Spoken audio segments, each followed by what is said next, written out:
बहुत समय पहले धरती पर राक्षसों का आतंक फैल गया था। असुरों ने यज्ञ वेदियों को नष्ट करना, ऋषियों की तपस्या भंग करना और प्रजा को सताना आरंभ कर दिया। उनके अत्याचार से त्राही त्राही मच गई। देवताओं ने आदि शक्ति का स्मरण किया। तभी प्रकट हुई माँ तुलजा भवानी, सिंह पर सवार, हाथों में शस्त्र, तेज से दहकती हुई। माँ ने महिषासुर, रुरु, शुंभ निशुंभ जैसे भयंकर राक्षसों का संहार किया। रणभूमि रक्त से भर गई। देवी के शस्त्र रुधिर से लथपथ हो गए। असुरों का वध तो हुआ, पर उनकी प्रेतात्माएं शांति नहीं पा सकीं। वे रणभूमि में भटकतीं और भयानक हाहाकार करतीं। देवताओं ने निवेदन किया, माँ, जब तक इन आत्माओं को तृप्ति न मिलेगी, तब तक ये जगत को पीड़ा देती रहेंगी। तब माँ तुलजा भवानी ने कहा, इन आत्माओं को रक्त और मांस की लालसा है। युद्ध भूमि में जो बलि दी जाएगी वो मेरे लिए नहीं, बल्कि इन्हीं असुरों की आत्माओं के लिए होगी। इससे ये संतुष्ट होकर शांत हो जाएंगे और संसार को कष्ट न देंगे। उस दिन से बलि की परंपरा प्रारंभ हुई। कहीं इसे माँ के उग्र रूप को प्रसन्न करने का प्रतीक माना गया, तो कहीं इसे असुरों की आत्माओं को तृप्त करने का साधन।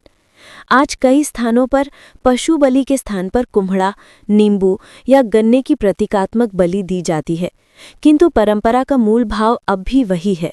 तुलजा भवानी केवल करुणा और मातृत्व की देवी नहीं, बल्कि राक्षसों का संहार करने वाली उग्र शक्ति भी हैं, और नैवेद्य उसी शक्ति और स्मृति का प्रतीक है। एक प्राचीन कथा प्रचलित है।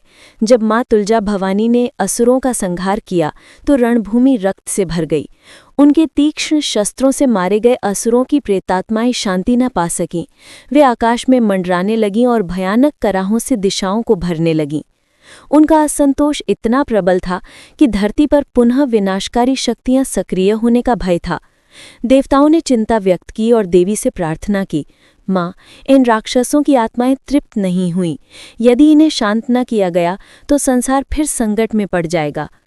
तब माँ तुलजा भवानी ने आदेश दिया, जो नैवेद्य दिया जाएगा वह मेरे लिए नहीं होगा, वह इन असुरों की आत्माओं के लिए होगा। रक्त और मांस का अर्पण उन्हें तृप्त करेगा और तब वे शांति से विलीन हो जाएंगी। तभी जगत में संतुलन बना रहेगा। तब से यह परंपरा चली कि मांसाहारी नैवेद्य माँ को नहीं, बल्कि उन असुर आत्माओं को समर्पित होता है। आज भी कई स्थानों पर इस मान्यता को जीवित रखा गया है। हालांकि समय के साथ पशु बलि के स्थान पर प्रतीकात्मक बलि यानी कुम्हड़ा, नींबू या गन्ने की बलि दी जाने लगी है, परंतु भाव वही रहता है। नैवेद्य उन असुर आत्माओं की तृप्ति और शांति के लिए है जिन्हें देवी ने संहार कर संसार को मुक्त किया था।